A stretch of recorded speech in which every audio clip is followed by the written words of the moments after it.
바이러스 감염이 확대되는 상황 속에 가장 안정적으로 질병을 다스리는 한국과 독일 이런 나라들의 공통점을 분석했다는 건데 한국과 독일의 공통점이 김치를 우리가 먹고 또 독일도 양배추로 된 김치와 같은 발효 음식을 먹고 또 요구르트와 같은 그런 발효 음식을 먹는 그런 식습관을 가진 곳이 면역력이 강해서 전염력도 힘을 펼치지 못하고 또 치유와 회복도 빨랐다. 그래서 김치 먹는 우리의 자존심이 그동안도 늘 마늘, 김치 이런 것들이 우리의 건강에 상당히 도움이 된다. 이런 얘기를 듣기도 했지만 김치를 더 잘 챙겨 먹어야 되겠다. 유산균을 잘 챙겨 먹어야 되겠다. 이런 생각도 듭니다. 그런데 우리에게 언제나 변두리 적은 요인 그리고 그리 중요하지 않은 것을 너무 확대 해석하는 그런 잘못된 습관을 가지면 우리 앞에 있는 상황을 바르게 파악하고 판단하는데 오히려 지장을 받을 수 있습니다.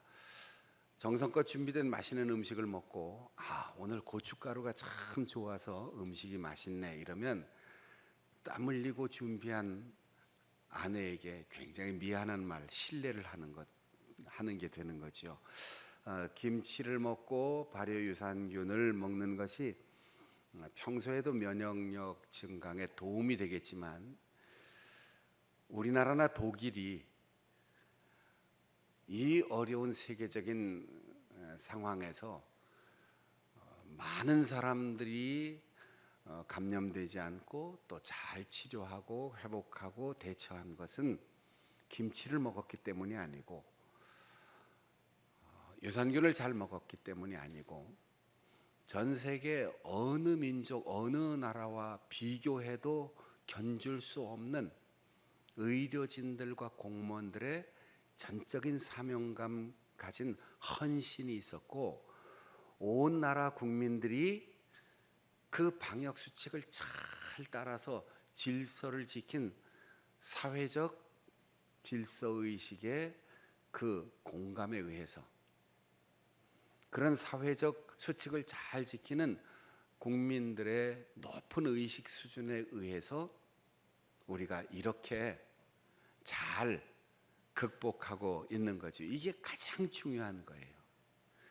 아무리 전 세계에서 포기하고 고칠 수 없는 희귀 질환을 고칠 수 있는 의료 기술이 있어도 그거는 돈이 많은 아주 소수의 사람에게 주는 혜택이지 일반적인 이런 전염병 사태에서 많은 사람들을 구출해 줄 수 있고 보호해 줄 수 있는 그런 의료 시스템은 우리가 국립병원, 시립의료원, 도립병원 이런 공공의료 시스템과 사람을 소중히 여기는 의료진들, 다른 나라처럼 영리병원을 운영하다가 어려우면 손 놓고 다 도망가는 그런 돈을 목적으로 하는 의료가 아니라 우리는 군의관, 공중보건의, 간호사관학교 이렇게 의료진들을 국가에서 파송하고 공공병원에서 병상을 비워놓고 환자들을 받아들일 수 있는 이런 제도가 있었기 때문에 이런 어려움을 잘 극복할 수 있었던 거죠. 그런 위에 김치도 잘 먹고 또 유산균도 잘 먹어서 개인적으로 조금 더 도움을 받을 수는 있겠지만 본질은 우리 온 국민의 수준 높은 의식과 그리고 방역 수칙을 잘 지키는 모범된 국민 의식에 있었던 것입니다. 이걸 바꾸면 안 되죠. 우리가 신앙생활도 마찬가지입니다. 성경을 읽고 설교를 듣는 것도 마찬가지입니다. 오늘 그 감동적이고 눈물 나고 배꼽 빠지는 이야기 참 좋았어. 이건 졸리고 힘들고 시간이 길 때 양념처럼 잠깐 들어가는 거죠. 말씀의 본질을 정확하게 인식해야 돼요. 우리가 예수 그리스도를 믿고 거듭나 하나님의 자녀가 되었고 또 인생을 살면서 목숨 다하는 날까지 각자 하나님께서 우리에게 맡겨주신 은사와 재능과 그리고 사역을 통해서 어떻게 살아가야 할 것인가 이 본질을 제대로 깨달아야 후회 없는 인생을 살 수 있고 마지막 날에 하나님 앞에 섰을 때 부끄러움 없이 그분의 자녀라고 인정받을 수 있습니다. 요한복음 12장에서 예수님은 한 알의 밀이 땅에 떨어져 죽어야 하는데 죽지 않는다면 한 알 그대로 있다. 그러나 죽으면 많은 열매를 맺는다 말씀하셨고 마태복음 13장에도 같은 이야기를 하셨는데 좋은 땅에 떨어진 씨가 30배, 60배, 100배의 결실을 맺는다고 하는 것은 천국 복음인 말씀을 듣고 깨닫는 자라고 하는 뜻이다. 열심히 농부가 씨를 뿌리고 가장 선별된 좋은 씨앗을 아낌없이 뿌리는데 길에 떨어지거나 돌밭에 떨어지거나 가시덤불 속에 떨어지면 그 씨가 싹은 나와도 열매를 맺을 수 없다. 좋은 땅에 떨어져야만 30배, 60배, 100배의 결실을 맺는데 그 좋은 땅이라고 하는 것은 듣는 이에 깨닫는 마음밭을 의미한다고 친히 해설해 주셨습니다. 그리고 더 나아가서 마태복음 13장 24절과 25절에는 좋은 씨, 곧 천국 복음이 마음에 떨어질 때 하룻밤 자고 나면 동시에 원수가 와서 가라지를 뿌리고 간다. 구별할 수 없을 만큼 똑같은 싹이 나고 거의 구별할 수 없을 만큼 같은 열매를 맺게 되는데 분명히 좋은 씨를 뿌린 밭에서 악한 독보리, 독초, 잡초가 자라서 잘못 구별하지 못하고 먹은 사람이 구토를 하고 설사를 하고 현기증으로 인해서 중한 병에 걸리게 되고 심지어 목숨을 잃는 일이 일어나는데 이것은 의도하고 뿌린 것이 아니고 마귀가 갖다 준 것이다. 무엇을 이야기할까요? 교회 안에도 그리고 한국교회 안에도 기독교 안에도 비슷한데 거의 똑같은데 결정적으로 성도의 영혼을 병들게 하고 성도들의 가정을 깨뜨리고 교회를 무너뜨리는 악한 종자가 심겨져 있다는 거예요. 그것을 가리켜 우리는 머리는 똑같은데 끝에 가서 다른 교리가 나온다. 이단이라고 말하고 아주 악한 의도를 가지고 종교로 위장한 집단을 가리켜 사이비 종교 혹은 사교라고 말합니다. 사람들은 제대로 된 기독교 정통교회와 이런 이단, 사이비, 사교를 잘 구별할 줄 모릅니다. 그래서 성경 몇 구절 거기에 사로잡히고 또 사람들을 관리하는 그 피라미드 구조 속에 들어가서 아버지도 버리고 어머니도 버리고 나 혼자만 구원받겠다라고 하는 잘못된 교리에 현혹되어서 가정이 깨지고 부모의 근심이 되는 그런 이단 사이비 종교가 등장하게 되는 겁니다. 우리는 언제나 변두리가 아닌 중심에 있어야 하고 이 세상에서 잠시 필요한 곁가지가 아니라 큰 줄기, 진리의 핵심을 바르게 알고 그 핵심을 부여잡아야 합니다. 우리가 육신을 가지고 이 세상을 100년 남짓한 삶을 살게 되는데 우리의 몸을 위해서 중요한 것들이 많습니다. 좋은 환경, 즉 공기 좋은 데서 살아야 하고 좋은 음식도 먹어야 되고 정기적으로 우리의 몸을 잘 살피고 때로 몸이 아프면 의학의 도움을 받기도 하고 쉬기도 하고 우리의 몸을 잘 가꿔서 하나님의 영광을 위하여 헌신해야 돼요.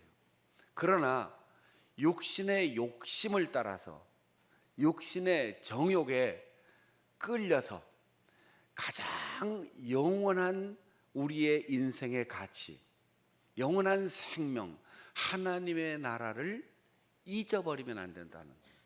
그리고 잃어버리지 말아야 된다는 겁니다. 지난주일 설교하면서 이야기했던 에서와 야곱의 이야기는 그래서 우리에게 중요한 교훈을 주는 겁니다. 이삭의 맏아들로 태어나서 당연히 상속권이 있고 축복권이 있는 에서, 그는 육신의 배고픔 때문에 나에게 장자권이 지금 무슨 소용이 있느냐, 당장 배고픈데 형님 소리가 나에게 무슨 의미가 있느냐, 지금 먹을 게 없는데 앞으로 복을 빌어줄 수 있는 그 권세가 나에게 무슨 의미가 있느냐. 그래서 배고픔을 따라서 장자권을 동생에게 넘겨주고, 그리고 떡 한 덩이와 팥죽에 그 마음이 끌려 이 가장 중요한 것과 그렇지 않은 것을 바꿔버리고 말았습니다. 오늘날 우리가 얼마나 많은 경우, 그리고 얼마나 자주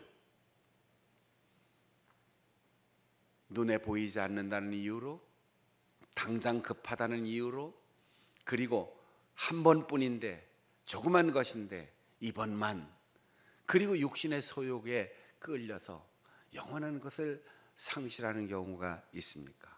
바울 사도는 말합니다. 우리에게 가장 중요한 것은 이 세상에서 살아있는 생명, 우리의 몸인데 그보다 더 중요한 것이 있다. 육신의 생명보다 더 중요한 것은 영원한 생명이다 라는 겁니다. 13절에 육신대로 살면 반드시 죽는다라고 했어요. 우리의 육신은 100년 동안 소중한 것입니다. 그러나 하나님께서 주신 생명은 영원한 것입니다.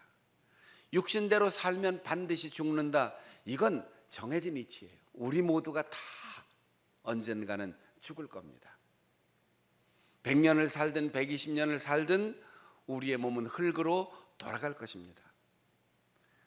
하나님께서 세상을 만드시고 처음으로 이 세상을 다스리는 모든 권한을 넘겨준 청지기 인간에게 에덴의 동산에서 살면서 그 동산에 있는 모든 나무의 열매를 마음껏 먹으라고 했습니다. 맛있는 것, 기름진 것, 배부른 것, 향기 좋은 것, 식감 좋은 것, 골고루 동산에 있는 모든 음식 재료를 다 마음대로 먹게 하셨습니다. 그러나 단 하나, 선악과는 먹지 말아라. 특별히 맛있어서가 아니에요. 특별한 기능이 있어서가 아니에요. 하나님께서 만드신 것이고 인간은 피조물로서 그 다스림을 위임받았다는 사실을 잊지 말라는 거예요. 그들은 동산에 있는 모든 나무의 과일을 먹으면서 행복하게 살았어요. 만족하게 살았어요. 아무것도 부족한 것이 없이 살았습니다. 그런데 뱀의 말을 듣고 평소에 무관심하게 보던 그 선악과를 다시 올려다보니까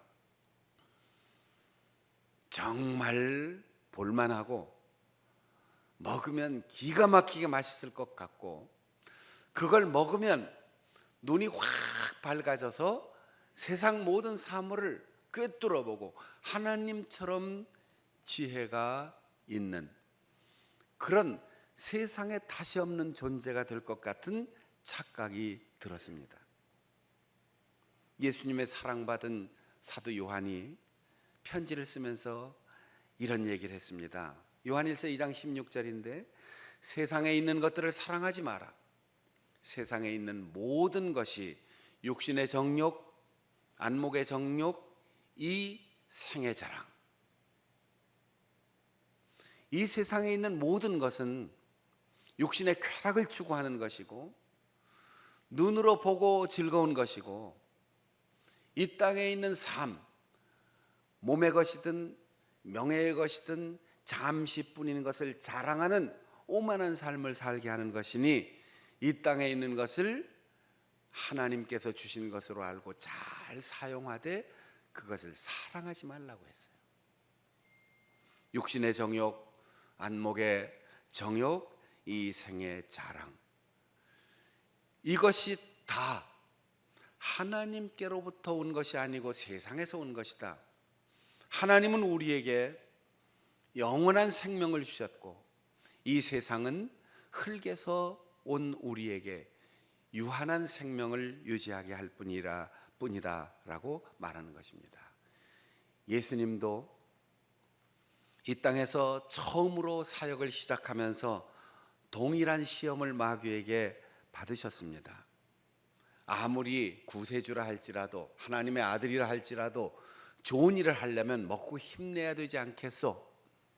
그러니 배고픈 허기진 배를 잡고 고생하지 말고 돌멩이 하나 떡으로 만들어서 잘 먹고 힘내서 당신이 말하는 하나님 나라를 전파하면 되지 않겠느냐 유혹을 합니다. 성전 꼭대기에서 뛰어내려라. 그렇게 천사가 받아내는 기적을 사람들이 보면 박수 쳐주고 그 인기에 편승해서 복음을 전한다면 당신은 온 세상에 가장 유명한 인기인이 될 수 있지 않겠느냐 유혹합니다. 그리고 마지막에 단 한 번, 단 한 가지 나에게 무릎 꿇고 절하면 이 세상의 모든 권력을 다 당신에게 주겠다. 여러분 얼마나 솔깃한 제안입니까? 한번 눈 딱 감고 마귀에게 절하면 세상 권력 다 손에 쥔 다음에 그 권력을 하나님을 위해서 사용하면 되지, 이렇게 변명할 수 있어요. 어떻게 벌든지 어떻게 권력을 차지하든지 어떻게 명예를 얻든지 어떻게 유리한 영향력을 갖든지 잘 쓰면 되지, 이렇게 자신을 합리화시킵니다. 여러분 좋은 일을 하기 위해서는 좋은 방법을 사용해야지 돼요. 선한 목적을 가졌으면 과정도 선해야 돼요. 예수님은 그 마귀의 제안을 다 거절하였습니다. 육신대로 살면 반드시 죽기 때문입니다. 우리들도 오늘 내일 변함없이 육신을 가지고 살면서 이 육신을 하나님의 뜻대로 바르게 사용하지 않고 육신의 정욕대로 살면, 육신의 욕구대로 따라가면 그것 때문에 하나님께서 주시는 양심을 거스리고 성령의 감동을 거스리면 반드시 죽는다는 것을 기억해야 돼요. 우리가 때때로 유혹이 있고 때때로 우리가 간절히 원하는 내면의 욕구가 있을지라도 이것 타협하면 죽는다, 이 생각해야 돼요. 목숨을 걸고 육신의 소욕을 따라가지 말고 영원한 생명을 얻는 길로 걸어가야 합니다. 두 번째, 나를 죽여야 예수님께서 나를 살립니다. 오늘 본문 15절에 보면 너희는 두려워하는 종의 영이 아닌 자녀됨의 영을 받았다라고 말합니다. 나가 누굽니까? 두려워하는 노예예요. 우리가 거듭나기 전에, 그리고 거듭나기 전에도 말씀과 성령으로 충만하지 않으면, 거듭난 후에도 말씀과 성령으로 충만하지 않으면 우리는 두려움에 사로잡히게 됩니다. 하는 일마다 좋은 평가를 받을 수 있을까? 칭찬받을 수 있을까? 노예는 늘 두려운 마음으로 일을 하게 되는 거죠. 우리는 병들지 않을까? 유행에 뒤처지지 않을까? 다른 사람하고 비교해서 소외되지 않을까? 늘 그런 두려움을 가지고 살아요. 과소비도, 불필요한 경쟁심도, 미움이나 원망, 남들에 대한 비판도 다 이런 두려움 때문에 나오는 거예요. 우리는 관습의 노예이고 역사의 노예이고 인간관계의 노예로 살아갑니다. 남편 눈치 보고 아내 눈치 보고 자식 눈치 보고 부모 눈치 보고 그 사회의 평균적인 기준으로 비교해서 내가 구식이다 라든지 내가 무능하다라든지 내가 유행을 따라가지 못한다든지 그런 두려움 때문에 불필요하게 육신에 얽매이고 세상에서 흙으로 만들어진 나 거기에 매여 살게 되는 거죠. 이걸 죽이라는 거예요. 그러면 하나님께서 성령을 통하여 우리를 흙에서 온 나가 아니고 아담의 후손인 나가 아니고 하나님을 아버지라고 부르는 양자로 삼아 주신다는 겁니다. 하나님의 아들은 예수 그리스도 한 분이십니다. 그런데 우리가 그 예수 그리스도 십자가에서 나를 위하여 죽으신 그분을 영접하고 믿고 그 십자가 앞에 무릎을 꿇고 나의 옛사람을 죽여버리면 하나님의 아들이신 예수 그리스도 그분께서 우리를 하나님을 아버지로 부를 수 있는 자녀로 입양시켜 주신다는 거죠.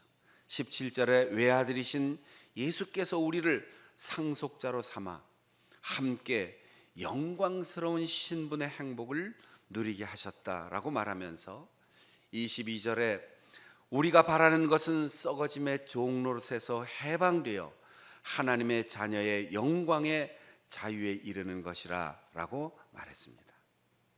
그래서 성령은 우리로 하여금 하나님을 아바 아버지라고 부르게 한다 했습니다.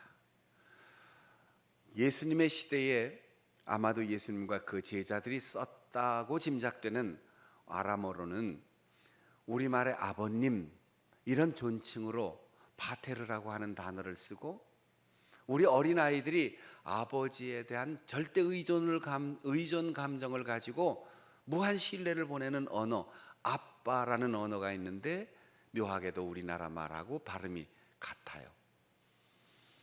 우리가 한 가족이 되었는데 왠지 약간의 거리감이 있으면 사위나 며느리는 배우자의 부모님을 아버님, 어머님 이렇게 불러요. 그러나 아들이나 딸들은 아빠라고 부릅니다.